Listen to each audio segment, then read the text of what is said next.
जय हिंद दोस्तों, स्वागत है आपके चैनल पे। मैं हूं बाबा रामदास और आज मेरे साथ है भाई अनिल सिंह जी। सिंह साहब राम राम। जय सिया राम बाबा जी। सभी दर्शकों को मेरी ओर से जय सिया राम।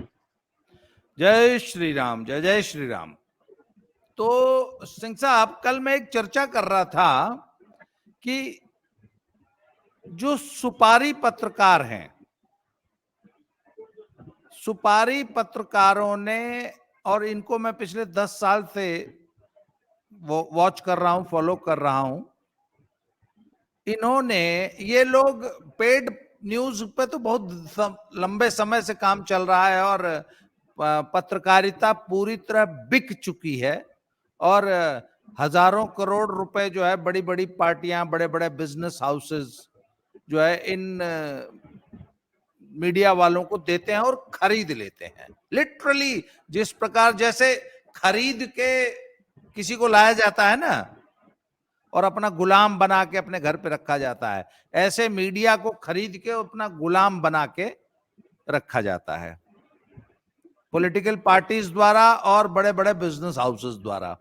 खैर, अभी जो चुनाव के दौरान जब ये लोग रिपोर्टिंग करते हैं तो मैंने इनको नाम दिया है सुपारी पत्रकार। सुपारी पत्रकारिता मतलब इन्होंने किसी एक पार्टी विशेष को जिताने की सुपारी ले रखी है। अभी सबसे लेटेस्ट उदाहरण है कि ये 3 राज्यों के जब चुनाव हो रहे थे तो ये कांग्रेस को बहुत लंबे मार्जिन से मध्य प्रदेश, राजस्थान और छत्तीसगढ़ जिता रहे थे। और छत्तीसगढ़ का तो इन्होंने ऐसा वितंडा बनाया था आरएमपी का कि बहुत बड़े मार्जिन से जीत रहे हैं, और राजस्थान ठीक ठाक मार्जिन से जीत रहे हैं, और एमपी जो है बीजेपी बहुत ह्यूज मार्जिन से बीजेपी जीत गई। उसके बाद ये सुपारी पत्रकारों के बहुत से लोग थे कि पक्का ईवीएम में गड़बड़ हुई है, क्योंकि हमने देखा है बड़ा प्रचंड बहुमत था, बड़ा बड़ा प्रचंड जन समर्थन था बीजेपी, कांग्रेस को ऐसे कैसे हार सकती है, हमने देखा है बहुत प्रचंड जन समर्थन, विकराल विराट जन समर्थन कांग्रेस के लिए।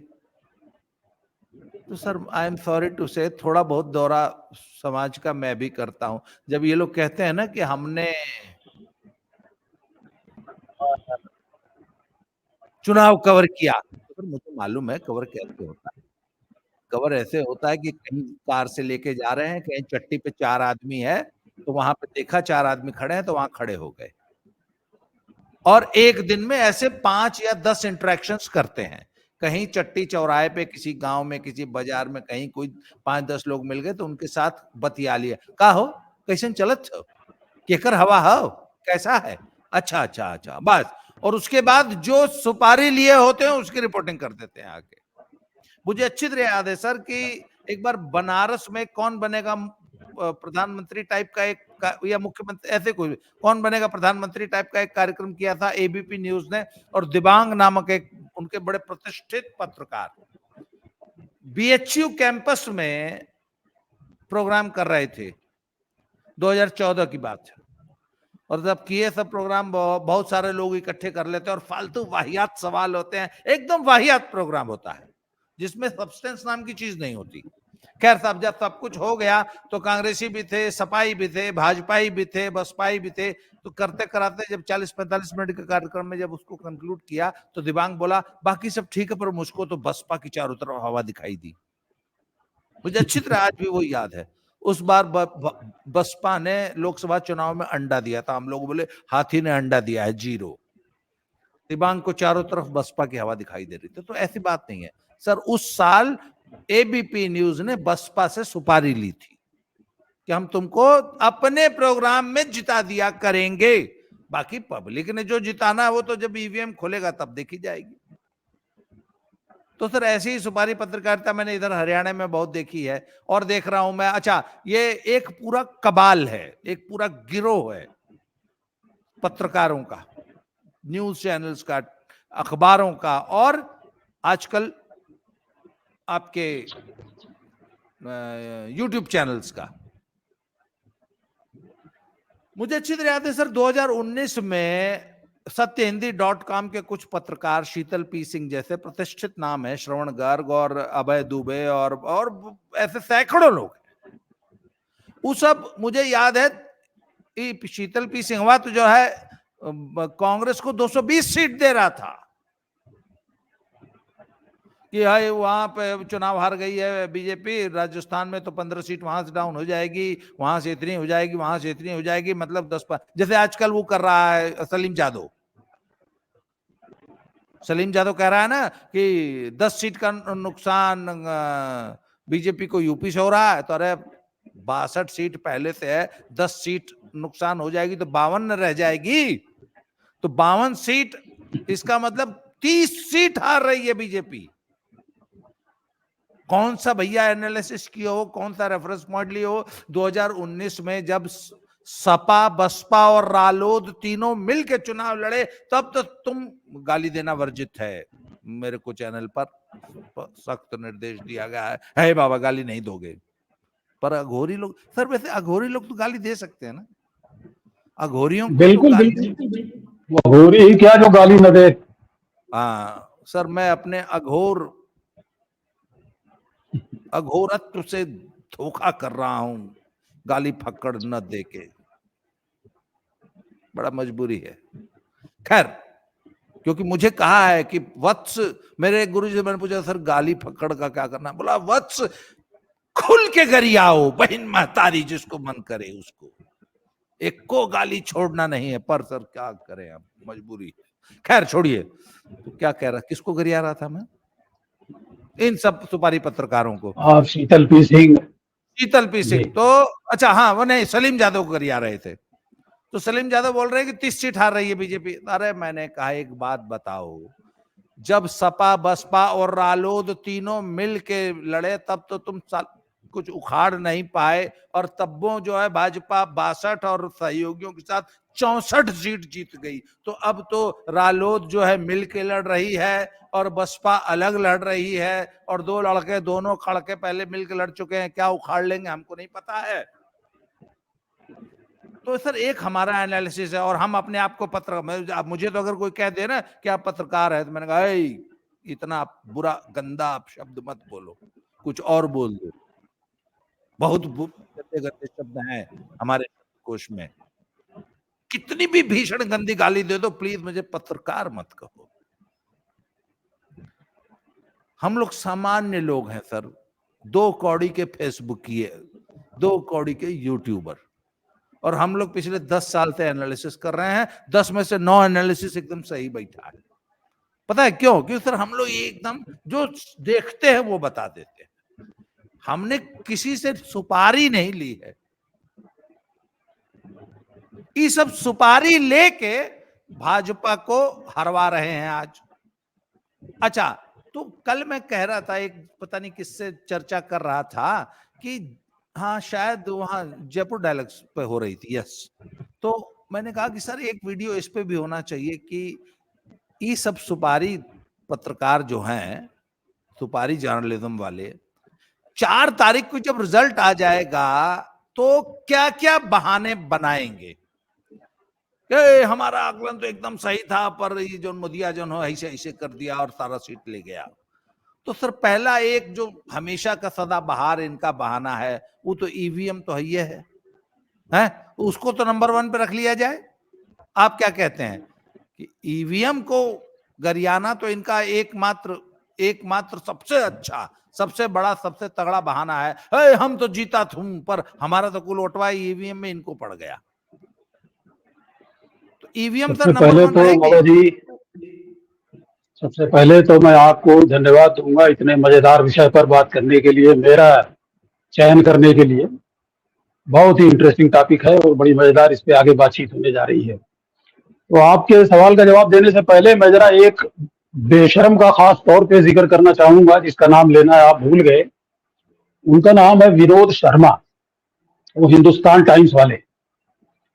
उनको 2 बार मैंने देखा न्यूज 24 चैनल पर, जहां पर कि टुडे चाणक्य का जो है एग्जिट पोल का कार्यक्रम चल रहा था, और उस दौर में टुडे चाणक्य वालों का एग्जिट पोल जो है वो काफी सही निकलता था।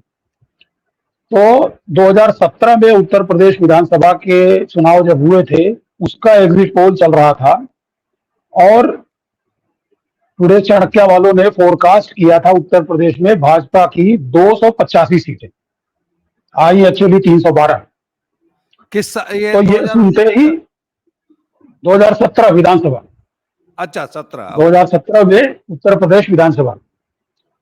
तो ये सुनते ही विनोद शर्मा जो है बोला कि भाई हम भी जो है पूरा उत्तर प्रदेश घूमे हैं, यहाँ गए वहां गए, ये कवर किया, हर किस्म के लोगों से मिले, हमें तो कोई ऐसी हवा जो है दिखाई नहीं दी।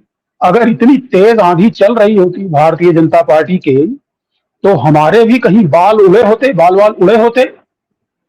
ये डायलॉग उनका। उसके बाद इसके ठीक 5 साल बाद 2022 में जब ये same programme, same channel, same today Chanakya वालों का एग्जिट पोल, और टुडे चाणक्य वालों ने अब एग्जैक्ट नंबर क्या बताया मुझे याद नहीं है, 260 वोट ऐसे कुछ बताया था उसने। तो यह सुनने के बाद उसने फिर एग्जैक्टली यही चीज बोली कि अगर इतनी तेज आंधी रही होती तो हमारे भी कहीं बाल उड़ने चाहिए थे। तो ये लोग तो मतलब इतने बेशर्म हैं कि हमारे आपके जैसे जो साधारण लोग हैं वो अगर कोई बात कहते हैं और कालांतर में वो गलत प्रमाणित होती है तो हमें एकदम माफी मांग लेनी पड़ती है एकदम कि भाई कुछ गलती हो गई हमसे असेसमेंट में ही, और एक आध बार हो सकता है अगली बार से हम न करें इस टाइप का काम। लेकिन इन लोगों को जो है रत्ती भर भी फर्क नहीं पड़ता है, आप इनको गरियाते रहिए। और इसके ऊपर मैं चाहूंगा कि एक अलग से वीडियो हम लोग करें जिसमें यह चर्चा होगी कि आखिर ये एक आध महीने के लिए केवल इस तरह की हवा बना देने से क्या मिलता है। ठीक है, आपने सुपारी ली किसी पार्टी से और उसका आप दिखा रहे हैं कि बहुत तेज उसकी हवा चल रही है, मगर वो खाली 15 दिन 20 दिन 1 महीने की बात है, 1 महीने बाद तो सब खुश हो जाना है। तो ये 1 महीने के लिए उनकी हवा इस तरीके से चला देने से क्या मिलता है, उनको क्या मिलता है और उस पार्टी को क्या मिलता है जो सुपारी उनको देती है। ये एक अलग विषय है, इस पे हम चाहेंगे कि अलग से वार्ता करें जी। नहीं, मैं 1 मिनट पे इसी पे बोल देता हूं। पहली बात तो जब विनोद शर्मा ने यह बयान दिया था ना कि हमारे बाल क्यों नहीं उड़े, तो मैंने कहा सर बाल आपके, कुछ लोगों के बाल उड़ने की अलग अलग डिग्रीज होती हैं। कुछ लोगों के बाल हवा में सिर्फ ऐसे थोड़ा बहुत ऐसे हिल जाते हैं, उड़ जाते हैं। कुछ लोगों के, आपके जैसे जैसे आपके भी तो बाल उड़े हुए हैं ना, है ना? आपकी भी तो चांद निकली है ना, तो सर इसको भी बाल उड़ना बोलते हैं।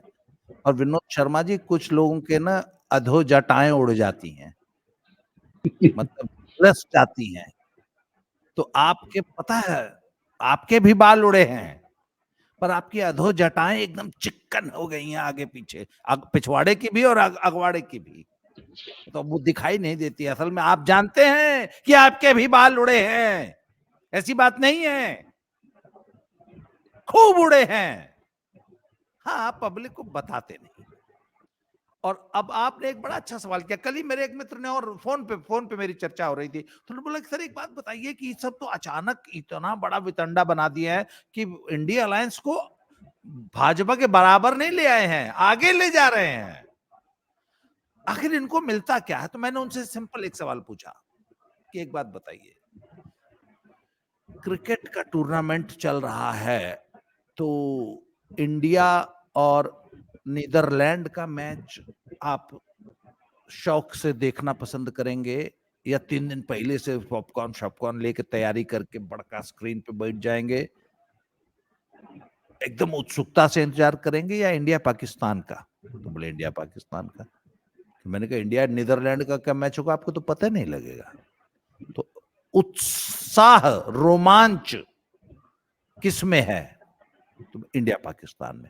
और एक बात बताइए, इंडिया 150 रन से आगे चल रही है, 150 रन का टारगेट ऐसा अचीवेबल हो गया है कि 6 विकेट पाकिस्तान के गिर चुके हैं और मात्र 4 ओवर में 150 रन बनाना है। ऐसा मैच में आपको रोमांच आता है, या अंतिम बॉल पे 3 रन बनाना है, 1 विकेट हाथ में है, इस टाइप का कुछ? तो मैंने कहा जब मैच अंतिम बॉल तक फंसता है तब न टीआरपी मिलती है टीवी चैनल को, प्रसारक को जो प्रसार कर रहा है। हाँ, इसलिए कई बार तो जब मैच फिक्सिंग क्रिकेट में होती है तो बाकायदा बोला जाता है कि है इतना वन साइडेड मत खेलो।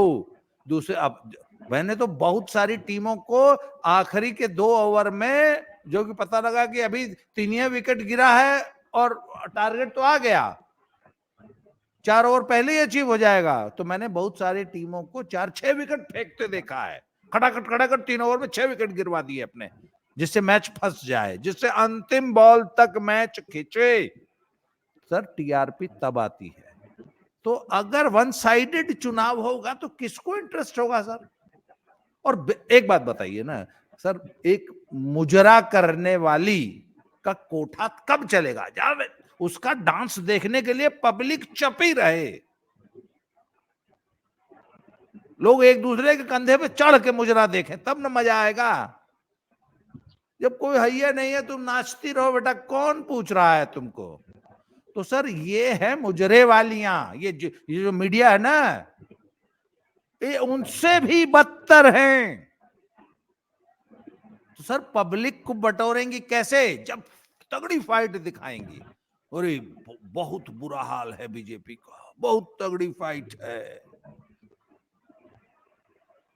जब ऐसा इतना तो समझ में आता है कि हाँ, इतना तो समझ में आता है कि इनके इस नौटंकी का संबंध जो है वो बेटिंग वाले सर्किट से है।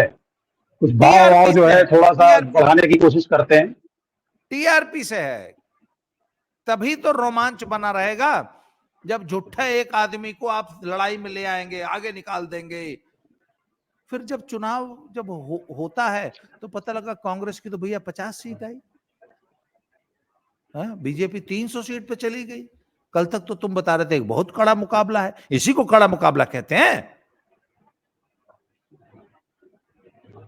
और सर एक बात बताइए, चलिए अब आपके सवाल पे आते हैं, जी आपके सवाल पे आते हैं, बहाना क्या बनाया जाएगा। हाँ तो आपकी आज्ञा से बाबा जी मैं इसका जवाब जो है वो राहुल जी की तरफ से देना पसंद करूंगा। हाँ, मान ये लीजिए आप मान राहुल करके जी। चलिए कि आप, हाँ मान के चलिए कि आप राहुल गांधी से ही बात कर रहे हैं। और बावजूद इसके कि हमारे और आपके आकलन के अनुसार कांग्रेस की बमुश्किल 30 सीटें आ रही हैं, मगर 30 सीटें आने के बाद भी वही विपक्ष के सबसे बड़े नेता रहेंगे। तो उन्हीं से पूछा जा रहा है कि भाई बताइए क्यों हार गए आप। तो राहुल जी की तरफ से पहला जवाब, देखिए ऐसा है कि भारतीय जनता पार्टी और नरेंद्र मोदी जिस तरह से चुनाव जीतते हैं उस तरह से चुनाव जीतना कोई बड़ी बात नहीं है, कोई भी चुनाव जीत सकता है इस तरह से। इलेक्शन कमीशन पर इन्होंने कब्जा कर रखा है, सीबीआई और ईडी इनके हाथ में है, जो इनकी बात नहीं मानता है उसके यहाँ जो है ये रेड डाल देते हैं, उसके खाते फ्रीज कर लेते हैं, उसके नेताओं को अंदर कर देते हैं। उसके अलावा इन्होंने सुप्रीम कोर्ट पर भी कब्जा कर रखा है। हम जाते हैं सुप्रीम कोर्ट में फरियाद लेकर के, वो भी हमारी बात नहीं सुनता है। तो इस तरीके से ये 4 इंस्टीट्यूशंस हैं, इलेक्शन कमीशन, सीबीआई, ईडी और सुप्रीम कोर्ट, इनका कब्जा आप मुझे दे दीजिए, अगले दिन मैं आपको चुनाव जीत के दिखा दूंगा।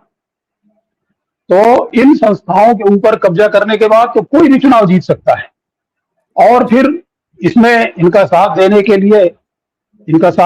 लिए जो है इन्होंने ईवीएम नाम की मशीन लगा रखी है। मतलब अगर कितनी भी बैलेट, शिकायत हम करते हैं, राहुल जी अगर बैलेट से चुनाव होगा तो मतलब आप जीत जाएंगे? बिल्कुल बैलेट से चुनाव जब तक होता था तब तक हम जीतते ही थे। तो और अभी देखिए ईवीएम तो समस्या है ही, मगर ईवीएम जो है, ईवीएम के साथ में ये जो तमाम इंस्टीट्यूशंस पे कब्जा कर रखा है मोदी जी ने, सब जगह आरएसएस के आदमी बैठा रखे हैं, कोई सुनवाई ही नहीं होती है कहीं। ये सब कुछ मिला जुला करके इस तरह का माहौल बनता है कि वो जीत जाते हैं चुनाव। चलिए पहला बहाना, अगला बहाना बनाइए। देखिए दूसरा कारण यह है कि मोदी जी ने चुनाव जीतने के लिए जनता को रिश्वत दी है। अच्छा, उन्होंने कोरोना का बहाना लेकर के लोगों को मुफ्त में अनाज देना शुरू किया है, देते ही जा रहे हैं। उनको मकान वगैरह बना करके दिए हैं, उनको गैस सिलेंडर दे दिए। तो मेरा कहना यह है कि हाँ, मेरा कहना यह है कि काम करके तो कोई भी चुनाव जीत सकता है। कोई भी पार्टी अगर उसको काम करने का मौका मिले और वो कुछ काम कर दे तो वो जीती जाएगी। असली तो राजनीति उसे कहते हैं जो मतलब बिना काम किए हुए चुनाव जीते। हाँ जैसे सिर्फ आप देख लीजिए, हमने 70 साल इस देश पर राज किया, हमने थैले का काम नहीं किया, फिर भी चुनाव जीतते रहे। तो काम करके तो चुनाव जीतना कोई बड़ी बात नहीं है। हाँ मतलब मोदी आप सिर्फ सरकार जो है उन्होंने गरीबी हटाओ का नारा दे के आप चुनाव जीतते रहे, सिर्फ गरीबी कभी नहीं हटाई। एग्जैक्टली जब अच्छा नहीं गरीबी हटा देंगे नहीं, उसके बाद हमें कौन पूछेगा। सर इसका मतलब ये हुआ कि एक आवारा बैक बेंचर बोल रहा है कि अरे तुम दिन रात पढ़ते हो, तुम अगर मेरिट में आ गए तब कौन तीर मार लिए।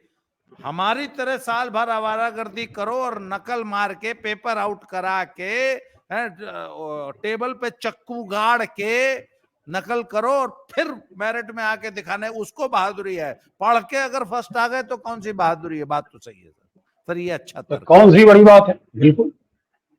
दिन रात पढ़ते हो, सिंसियर स्टूडेंट हो, अगर फर्स्ट आ गए तो कौन तीर मार लिए। मजा तो तब आता कि एक नंबर के आवारा बिल्कुल होते तब भी फर्स्ट आ जाते हमारी तरह। तो मतलब एक तो मेहनती बिल्कुल होना, स्वाध्यायी होना है, पुरुषार्थी होना, अच्छा स्टूडेंट होना, डिसिप्लिन होना, दिन रात पढ़ाई करना, यह एक सबसे बड़ा डिमेरिट है। काम करना, दिन रात काम करना, है? एक को बार मालिश कराने नहीं जाते हो। थाईलैंड बैंकॉक गए कभी मोदी? नहीं गए हैं। हर हफ्ते जाते हो वहां नानी के घर छुट्टी मनाने? कई ठो गर्लफ्रेंड पाले हो आज तक? हैं? ये सब वाजिब बात ये है, बिल्कुल। सब ये सब करके, हाँ ये तो सर अच्छी बात है। ये सब करके चुनाव जीतिए तो कोई बात है। हाँ मेहनत करके चुनाव जीतना कौन, इसमें कौन बड़ी। तुमने पन्ना प्रमुख तक का संगठन बनाए हो, जीत गए तो क्या हुआ? हमसे देखो, संगठन के नाम पे एक अपशब्द निकल रहा था मुंह से, भोजपुरी वाला। संगठन के नाम पे धेला कुछ नहीं है, इसके बावजूद चुनाव लड़ते हैं।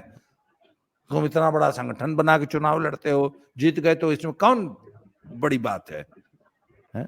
टिप्पू यादव को देखो, जो संगठन चचा और बाप मिलकर बनाए थे, उसका जो है हल जोत दिए उसका सब। खैर अगला बहाना सर। अगला बहाना देखिए ये है कि मोदी जी चुनाव जीत भी गए तो भी उनका जो आइडिया ऑफ इंडिया है वो बिल्कुल ही गलत है। हमारा जो आइडिया ऑफ इंडिया ये है, और हमने इस आइडिया के लिए जो है भगवत गीता पढ़ी है, हमने उपनिषद पढ़े हैं, हम जो है वो पूरा भारत हमने दक्षिण से उत्तर और पूरब से पश्चिम यात्रा की है। तो हमें पता लगा है कि एक्चुअल में इंडिया क्या है। इंडिया जो है वो एक नेगोशिएशन है। आपको लगातार नेगोशिएट करना पड़ता है अपने आइडिया को। आप क्या करते हैं कि अपना आइडिया थोप देते हैं दूसरों के ऊपर। आपको हमने पहले भी बताया है कि ये चुनाव जो है वो मोदी और राहुल गांधी के बीच में नहीं है, ये दो आत्माओं के बीच का चुनाव है। एक आत्मा ये कहती है कि भारत एक प्लूरलिस्टिक सोसाइटी है, हर एक की बात सुननी चाहिए, और दूसरी आत्मा ये कहती है कि जो सेंटर से कहा जाएगा वही मानना पड़ेगा। तो मोदी जी ने जो है वो एक जबरदस्ती जो है एनफोर्स कर दिया है एक ऐसा सिस्टम जिसमें ऊपर से जो कहा जाता है वही सारे लोग मान लेते हैं। तो हमारी मोदी जो तानाशाह दादी जी नहीं थी वो इस तरह। नहीं, सबसे बड़ा बहाना है कि मोदी तानाशाह है, और तानाशाह तो किम जोंग भी चुनाव जीतता है। क्यों? बिल्कुल, सबसे बड़ा हिटलर भी बहाना, चुनाव जीतता था। हिटलर भी चुनाव जीतता था तो मोदी भी जीत गया, तो उसमें कौन हिटलर भी बड़ी बात चुनाव है? जीत करके आया था जर्मनी में। हाँ सद्दाम हुसैन चुनाव जीत करके आया था। तो गद्दाफी भी चुनाव चुनाव जीतना जीत। तो कोई बड़ी बात है ही नहीं। हाँ बिल्कुल, असल अच्छा, चीज ये है, इसलिए असल चीज है। बीजेपी बीजेपी इसलिए चुनाव जीत जाएगी क्योंकि मोदी तो जो है किम जोंग और हिटलर और सद्दाम हुसैन है। इसमें कौन बड़ी बात है? बिल्कुल, इसमें कोई बड़ी बात नहीं है। सर हमारी एक और दादी भी बहाना जो है चलेगा चुनाव जीता सर, करती थी किसी जमाने में। एक बहाना और नहीं चलेगा कि पिछली बार तो पुलवामा हो गया था, इस बार तो कोई पुलवामा नहीं हुआ, बीजेपी वाले कहेंगे फिर हम कैसा जीत गया, तो वो बोलेंगे गए तो मंगलसूत्र का वो झूठ बोल के जीत गए मैं मंगलसूत्र। आ रहा हूँ उस चीज पे, आप हमें तो मौका दीजिए। जी बताइए। देखिए, अगला अगला मुद्दा यह है कि मोदी ने जो है वो चुनाव के बीच में हिंदू मुस्लिम करना शुरू कर दिया, हाँ पोलराइज कर दिया उसने पब्लिक को। जो असली जो एजेंडा है, महंगाई है, बेरोजगारी है, किसानों की स्थिति है, युवाओं की दुर्दशा है, इसके ऊपर चुनाव लड़ा ही नहीं, वो हिंदू मुसलमान के ऊपर लेकर के चले गए। तो और उन्होंने जनता को ऐसा पाठ पढ़ा दिया है, जनता को ऐसा पाठ पढ़ा दिया है कि कृतज्ञता, यानी इसको क्या कहते हैं अंग्रेजी में, कृतज्ञता को, पता नहीं सर, मेरी अंग्रेजी बहुत कृतज्ञता एक थैंकफुल, वैल्यू है जैसे। थैंकफुल होना, हाँ, थैंकफुल होना। ग्रेटफुलनेस, ग्रेटफुलनेस, ऐसा उन्होंने पाठ पढ़ा दिया है कि जैसे ग्रेटफुलनेस कोई एक बहुत बड़ा वर्च्यू है, और हमने तुमको अगर कुछ दे दिया, अनाज दे दिया 5 किलो हर महीने में, तो तुमको हमारा ग्रेटफुल होना चाहिए और इसके लिए तुमको वोट भी देना चाहिए। जबकि ये जो है बिल्कुल ही एक कॉम्युनल किस्म का आइडिया है, ये हिंदू आइडिया है, it is not a secular idea. Secular idea ये है कि अगर तुम हमें कुछ देते हो तो देना तो तुम्हारा फर्ज है, कोई एहसान थोड़े करते हो। हमारे ही टैक्सेस का पैसा है जिससे तुम हमें बांट रहे हो अनाज और दूसरी चीजें, तो ये कोई एहसान थोड़े कर रहे हो, इसके लिए हमें तुमको वोट क्यों देना चाहिए। लेकिन इस तरह का नैरेटिव उन्होंने चलाया है, इस तरह सर से जो है लोगों को सिखाया पढ़ाया है कि लोग उसके लालच में आकर के वोट दे देते हैं उनको। ये उनका एक आइडिया ऑफ इंडिया जो है, ये बिल्कुल ही गलत डायरेक्शन में ले जा रहा है देश को। एक पॉइंट और कि आपने इलेक्टोरल बॉन्ड के रूप में एक वसूली रैकेट चलाया, और आप जो है आपके पास फंड ज्यादा थे, हम लोग तो भूखे नंगे कंगाल थे, हमारे पास जो 200-400 करोड़ था वो भी आप ईडी सीबीआई के माध्यम से उठा के ले गए, तो हम लोग के पास तो कुछ हैया नहीं था, हम लोग तो भूखे नंगे कंगाल थे, हम कैसे चुनाव लड़ते आपके बराबर। देयर वाज नो लेवल या even playing ground for all the parties. आपके पास संसाधन बिल्कुल ज्यादा। बिल्कुल वाजिब बात है। मैं तो ये पहले कही चुका हूं कि सेंट्रल एजेंसीज का फायदा उठा करके आपने हमारे अकाउंट ही फ्रीज कर दिए। हाँ आपने अकाउंट जो है था हमारे जो पास। थोड़ा बहुत कैश रखा हुआ था वो आपने जो है हड़प लिया, आपने और पूरा हमारे ब्लैक, अपने अपने नहीं विरोधी नहीं, विरोधी नेताओं को। आपने ब्लैक मनी का पूरा फ्लो ही बंद कर दिया, आपने देश से ब्लैक मनी ही गायब कर दी। हाँ, इसलिए हम और लोग जो चुनाव लोग लड़ हार गए। रहे थे फिजिकली, जो लोग लड़ रहे थे उनको आपने अंदर कर दिया। तो ये हाँ बराबरी का चुनाव था ही नहीं, हाँ। बराबरी का चुनाव था ही नहीं, तो आप जीत गए। चलिए ठीक है, 5 साल और नहीं मौज कर नहीं, लीजिए, अगली बार हम एक फिर आकर बहाना, के फिर देखेंगे आप। एक बहाना और है ना कि मोदी ने 400 रैली किया, हम लोगों ने 40 ठोक किया सबने मिलके। भाई टिप्पू यादव, भाई यादव मिला के और राहुल बाबा और इस सब बढ़ के कांग्रेस मिला के 40 रैली किए, मोदी अकेले 400 रैली किए, तो ये कौन बड़ा कद्दूम तुम तीर मार लिए। मतलब भाई हमारी 40 बीघा बिल्कुल, खेती है, अगर पैसा ही नहीं, हमारी 40 बीघा की खेती आपने है। पैसा ही नहीं छोड़ा हमारे पास, आपने पैसा ही नहीं छोड़ा हमारे पास, तो हम रैली कहां से करते। रैली करने के लिए पैसा चाहिए, लोग लाने पड़ते हैं पैसा दे करके, अपने आप तो कोई आता नहीं। आपने पैसा सारा हमारा जो है छीन लिया, हमको रैली करने लायक ही नहीं छोड़ा, तो हम रैली कहां से करते। उसके अच्छा बाद एक चीज बाबा और, जी एक बहुत ही महत्वपूर्ण। एक पॉइंट मुझे याद आया, जी, पहले मैं अपना वाला बता दूं कि आपके पास तो इतने सारे स्टार प्रचारक हैं, और हमारे पास 2-4 तो स्टार विदूषक के अलावा कोई है नहीं है। ये आपकी गलती है, ये बेईमानी है, ये आप फाउल खेलते हैं कि आपने अपनी पार्टी में 400 इतने शानदार लीडर, इतने करिश्मेटिक लोग, इतने प्रचारक, इतने मेहनती लोग पैदा किए, हमारी पार्टी में कोई है ही नहीं है, तो ये फाउल है। निश्चित रूप से फाउल है, लेवल प्लेइंग ग्राउंड है ही नहीं। उसके बाद देखिए मीडिया पर जो है आपका कब्जा है। तमाम जितने भी बड़े बड़े न्यूज चैनल हैं वो मोदी जी का इंटरव्यू लेते घूम रहे हैं। कोई हमारे पास आता ही नहीं इंटरव्यू लेने के लिए। मीडिया जो है वो कभी अंबानी की शादी दिखाएगा, कभी जो है वो राम मंदिर का जो प्राण प्रतिष्ठा का कार्यक्रम दिखाएगा। लेकिन मैं पूरे देश में घूमा, कन्याकुमारी से लेकर के कश्मीर तक गया और इधर मणिपुर से लेकर के मुंबई तक गया। कितने चैनलों ने दिखाया उसको। तो मीडिया का जो है वो पूरा कवरेज मोदी जी ले जाते हैं। हमारी जो एक्टिविटीज हैं उनके ऊपर कोई ध्यान ही नहीं देता है। तो जीत तो फिर होनी ही थी मोदी जी की। लेकिन देखिए हमारी जो है विचारधारा की लड़ाई है। हम तो चुनाव में हार जीत के लिए तो इतनी मेहनत करते नहीं।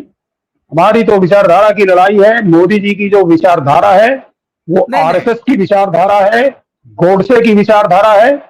और उस विचारधारा के साथ हम कभी समझौता नहीं कर सकते। हमारी विचारधारा गांधी की विचारधारा है, नेहरू की विचारधारा है। विचारधारा की हमारी लड़ाई चलती रहेगी। इस तरीके से एक आध छोटे मोटे चुनाव जीत लेने से कोई ज्यादा अंतर नहीं पड़ता। हमारी विचारधारा की लड़ाई चलती रहेगी। जी बाबा जी। पर राहुल गांधी का मीडिया अंत में एक बात कहेगा कि बेशक तुम्हारी 400 सीट आई पर नैतिक विजय तो हमारी ही हुई, मॉरल विक्ट्री तो हमारी ही हुई। तो सर इस मामले विचारधारा की लड़ाई में ऐसा ही होता है। हाँ मतलब, तो सर कहने का मतलब इस चुनाव में जीतेगा इंडिया अलायंस है क्योंकि मॉरल विक्ट्री उनकी होगी। बिल्कुल बिल्कुल। भगवत गीता में भी कहा गया है, आप लोगों ने तो पढ़ी नहीं होगी भगवत गीता। भगवत गीता में कहा गया है कि जो कर्म में अकर्म और अकर्म में कर्म देखता है वही देखता है। He only he is the actual seer, वास्तव में वही देखता है। उसी तरीके से राजनीति में जो विजय में पराजय और पराजय में विजय देखता है वही असली चुनावी विश्लेषक है। मोदी जीत गए तो ये तो सभी को दिख रहा है कि मोदी जीत गए, लेकिन जो वास्तव में चुनाव का विश्लेषण करेगा उसको ये नजर आएगा कि जीत गए तो कोई बात नहीं, लेकिन वास्तविक विजय जिसको नैतिक विजय कहा जाता है वो तो कांग्रेस की ही हुई है। तो ये विचारधारा की लड़ाई है। ये मोदी जी समझेंगे नहीं, वो हिंदू मुसलमान में लगे रहेंगे। कुल मिला के मतलब विजय जीत जो है 4 जून को राहुल जी की ही होनी है। राहुल जी ही मतलब फाइनल विक्ट्री जो है वो राहुल जी और उनके मित्रों की होनी है। चलिए सर, आप लोग जीत गए, निश्चित रूप से हम हार स्वीकार करते हैं। बहुत बहुत धन्यवाद अनिल सिंह जी, आपने समय दिया और आपने हमें और हमारे दर्शकों को अपने अमूल्य विचारों से एनलाइटन किया सर, प्रकाशित किया। बहुत बहुत धन्यवाद। फिर से मिलते हैं सर अगले टॉपिक पे। आज के लिए इतना ही। Thank you very much. जय श्री राम। जय श्री। धन्यवाद।